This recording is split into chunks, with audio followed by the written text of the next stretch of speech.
Do you feel like you guys sort of got a little bit more back to basics on Saturday, like you had sort of been wanting to?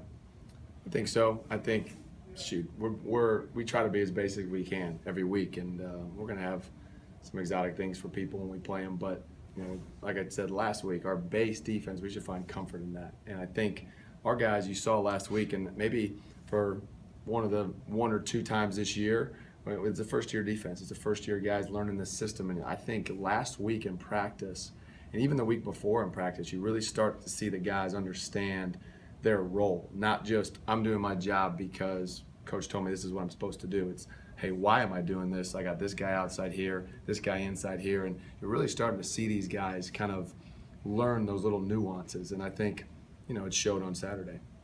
Were you in base most of the time at Duke? I don't know the percentage, but I think more than the majority of the time we were. Mm-hmm. Talking about the guys learning the nuances, how much of a role is Mike Caprera playing in helping guys learn that? Pat said yesterday that it's not just the plays he's making, but it's noticing little things on the offense and just getting guys where they need to be.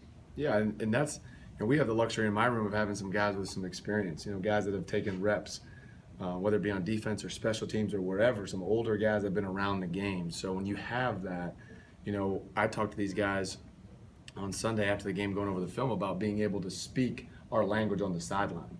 It's not, hey, what formation was that? Well, it was the guy over here and the back was, it's pro formation, it's slot formation. We speak in our language and it's fast and we can communicate fast, we can get things fixed fast, and that's all part of it. And he's, a big part of that, as is obviously all those older guys and Freeze and Matt Galambos and Bam and guys that have taken snaps. There's no substitute for those type of guys that we can speak fast, and then the very next play I could be shouting something from the sideline, one word, and they're like, gotcha, here we go, let's go fix it. So it's unbelievable to have that, and I'm happy to have it in my room, to be honest. Pat talked yesterday or was asked about Matt Steinbeck. I was just wondering your thoughts on the transition he made from safety to linebacker going up a level in play. It's been he's been really good. He's immersed himself in trying to learn the nuances that we're talking about, and it's a whole different game. The defensive backfield, obviously they've got their own issues and problems and checks they got to make and problem plays and all that, and then you come down to our level, and it's at the linebacker level, it's about getting the front lined up. What are we calling? Where's the blitz coming from? What's going on? Hey, communicate to the DBs. You're kind of in the center of it all. And he's been really a nice transition to it. And he's a guy that comes in, gets extra film, asks great questions, and he plays hard. And that's what we've always said. I mean, the motto here with coaches, effort, toughness, and knowledge. And those first two really take no talent. So, he's the guy. He's a guy that's giving all of that, and then also now as an older guy, again, like we just talked, is a guy who's bringing some knowledge to the game because he's been around football. At any level, it doesn't matter. Power's power. Power read, and zone read, and he's been around it. So again, he's one of those older guys that can impart some of his wisdom on some of the stuff that we do. Do you have enough depth at linebacker now? Is depth getting better at that position? I think it is, and I think it gets better and better as the more guys we play. And that's why, there's been a lot of questions about shuttling guys in and rotating guys, and that's all part of building depth. It's not about guys not playing well enough. It's about, okay, guy needs a breather, or God forbid a guy goes down with an injury. We need a guy that can step in, and there should be no drop-off. So I think we're building that with the more reps we take, and, it's something that we've got to work towards for the future as well. I'm curious, I know it's sometimes tough during the season, but the guys at your position that are redshirting this year, Brightwell and McKee, what have you seen from them in practice? Were they close to getting on the field this year? I don't know. Everybody's close. Mm-hmm. It's not like we make that decision. It just happens, and it's not like we tag a guy as a redshirt guy. But those two bring a ton of athleticism, and it'll be interesting. Those guys right now are learning kind of what it's like to be a college football player. That's where they're at right now. They're over giving our offense a great look. Both of them have been named Scout Team Player of the Week already, and I believe McKee twice.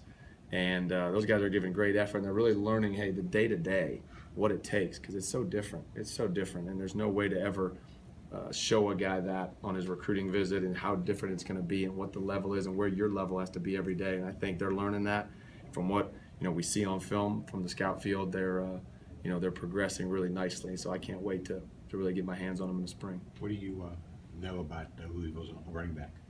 Well, they've got a core of running backs back there that run hard. run really hard. And we had a chance to play them last year at FIU. Some guys are back, some guys aren't. But those guys do what they do really well. They're a lot like our defense as an offense. They're going to run their plays. They're going to have their checks versus what we do.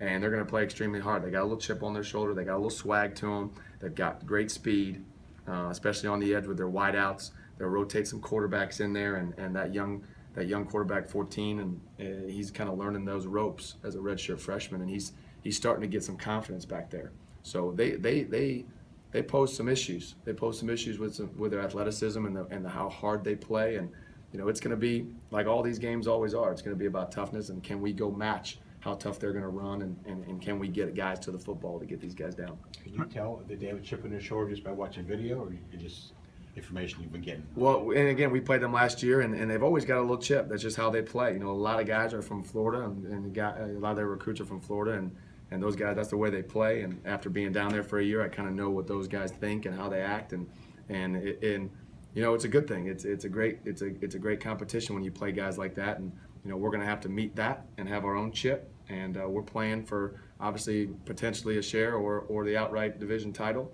So we've got a heck of a chip on our shoulder to go show what we got. So it'll be fun, and it's going to be competitive. It's going to be tough.